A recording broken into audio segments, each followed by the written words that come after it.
Jadi saya cerita untuk orang tua-tua nak dewasa ni. Tuan-tuan, percaya tak percaya, semput ni minta nyawa. Kita semput ni, kita minta nyawa tuan. Minta nyawa. Tak tahan semput ni minta nyawa.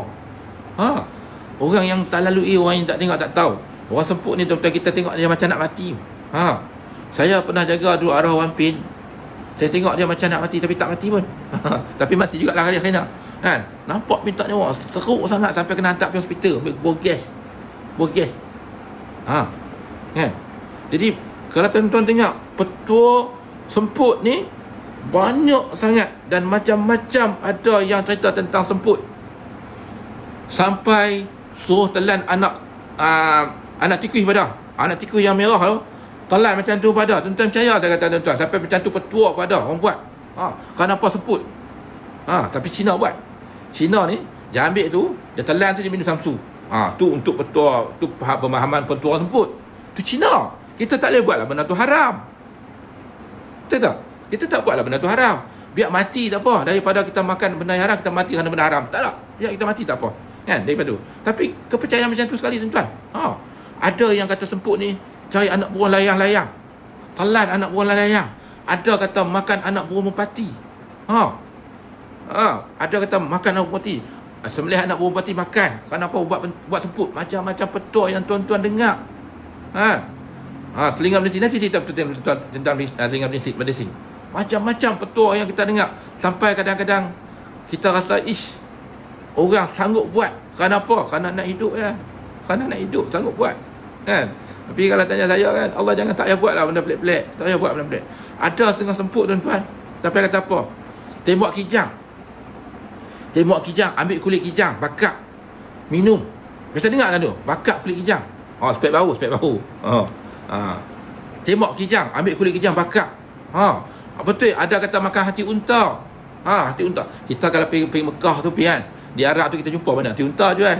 10 rial je kan, makan hati unta. Macam-macam tuan-tuan. Sebab semput ni, sebab kita sejuk oksigen. Oksigen kita masuk dalam paru-paru kita. Paru-paru kita ni menghasilkan hemoglobin. Untuk menghasilkan hemoglobin, keranji pari dalam paru-paru kita kena buka kecut. Betul tak? Oksigen masuk dalam paru-paru. Paru-paru kita menghasilkan hemoglobin. Hemoglobin tu ni benar untuk memproseskan hemoglobin. Keranji pari dalam paru kita bulat-bulat. Kita tengok dalam dalam actus ni hormon kan. Buku sains tu nampak lah. Dia bulat-bulat kecil, bulat-bulat tu. Tu keranji pari tu. Kan? Dan keranji pari tadi pula tu, kan? Saya hantar pergi matahari tu. Ni. Jadi oksigen tu dulu supaya bila masuk dalam paru dia akan bertukar menjadi karbon dioksida. Masalah sekarang ni, oksigen tu masuk, karbon dioksida tak boleh keluar. Menyebabkan kita rasa sesak nafas, kita rasa macam nak mati, rasa tak larat sangat. Kita minta nyawa sebab oksigen masuk, karbon dioksida tak keluar. Menyebabkan kita jadi macam tu. Macam mana kita nak merawat supaya keranji pari dalam paru-paru kita tu terbuka dengan sempurna, supaya kita bernapas dengan elok, supaya oksigen kita masuk, karbon dioksida kita keluar dengan sempurna. Itu kita kena belajar. Baik. Tapi tak perlulah kata kan kita buat macam yang setengah-setengah kita tengok orang Cina buat kan. Ambil anak tikus. Anak tikus tu telan minum samsu.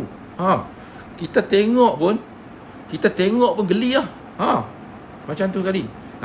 Ada yang sanggup cari kulit kijang bakar, tulang kijang bakar untuk semput. Baik.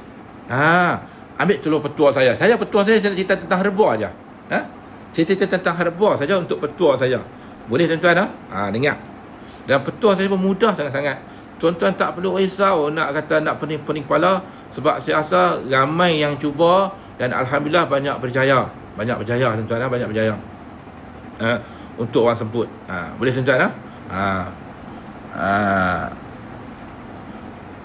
baik. Besok yang semput tolong pergi cari daun senduduk, pokok senduduk. Tolong cari pokok senduduk. Saya cerita petua mudah-mudah tuan-tuan. Pergi cari pokok senduduk. Baiklah. Pokok senduduk tuan-tuan cari kan. Padahal dia bakar rebus macam tu pun bagus dah, tak ada masalah, bagus dah untuk paru-paru kan, sebab dia masuk merawat paru-paru bagus dah. Tapi tak, saya nak bagi lengkap sikit. Nak bagi lengkap sikit. Baik. Lepas tuan-tuan cari pokok duduk tu tuan-tuan, tak usah dia cari akak-akak situ apa dah, tu budak lah. Ni orang tua-tua lah. Kan? Orang tua-tua lah. Tuan-tuan kata kan.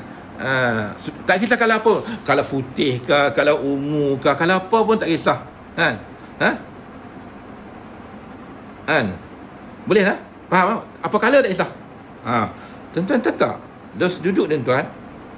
Kita dulu kan, masa kita kecil-kecil dulu kan. Saya tanya bila cerita, masa kita kecil-kecil dulu, ingat tak kita makan buah di biru mulut? Betul tak?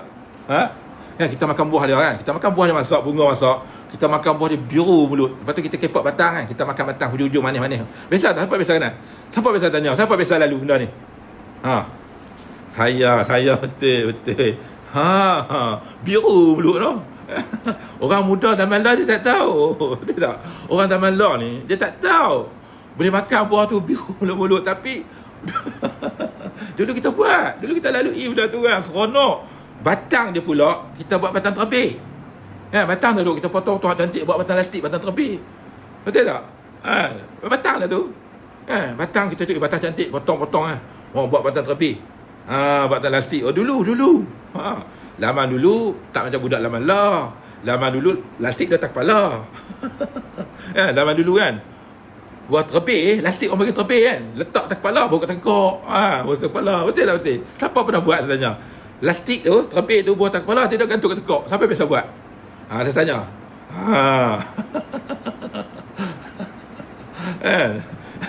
Zaman kita dulu kan. Okey, sambil cari batang, cari batang terbih kan. Camat terbih tu kan, nampak bunga duduk ambil makan, biru mulut-mulut. Lepas tu kan hujung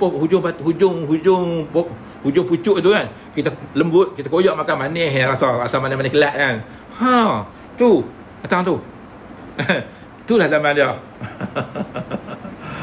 Biasa lalu tu lah. Memang biasa lalu. Siapa yang biasa lalu tu, kita geng. Siapa biasa lalu, kita geng. Tak ada masalah. Kita geng. Baik.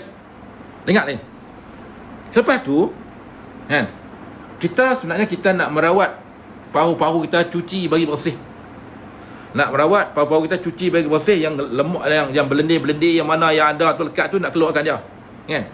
Dan untuk nak proses nak merawat dia, kita kena ada satu lagi. Cari kancing baju. Pokok kancing baju. Kelulut, pokok kelulut. Pokok kelulut. Pokok kelulut. Kenapa tak pokok kelulut? Yang kita lalu melekat baju kita, seluar kita penuh. Pokok kelulut. Siapa kenal pokok kelulut? Saya tanya. Pokok kelulut. Pokok kelulut, bukan keluduk. Kelulut. Bukan kelulut apa nama? Saya kenal. Okey. Bukan kelulut madu lebah dah. Pokok kelulut. Pokok kelulut tuan, kalau tuan-tuan lalu dia macam melekat tau. Dia macam poyok api tu, bulat-bulat melekat kat seluar. Kan? Betul tak? Melekat kelak. Dan tuan ingat kan, dia sebenarnya dia ialah untuk menawar racun atau memproses usus. Orang yang usus dia ada masalah, usus yang memang usus problem, selalu orang akan ambil akar dia, rebus, minum untuk merawat usus. Tapi kita ambil tadi sebenarnya untuk masuk nak cuci usus, sebenarnya kita nak cuci paru-paru kita yang berlemak, yang berlendir di paru-paru, menyebabkan kaji pari kita tak nak terbuka, tak nak kembang. Jadi ambil akar dia. Bukan kemucut. Ni Adnan Hassan.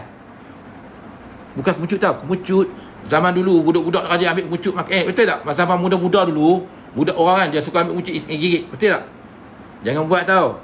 Orang yang gigit kemucut sebenarnya air dalam kemucut tu dia boleh menyebabkan lemah tenaga batin. Dia kan orang kemucut tu kita ambil, kita gigit kan dulu kan. Jangan buat tau. Orang yang amal tu menyebabkan tenaga batin kita lemah. Jangan nak buat. Sebab tu rahsia orang tua-tua ni banyak. Jangan nak reka-reka. Kita kena belajar orang tua. Nanti cerita sebab lah. Ambillah pokok tadi tu. Kelulut tadi tu. Akar dia. Ambil lebih kurang dalam 2-3 akar, tak apalah kan. Kita basuh bersih-bersih.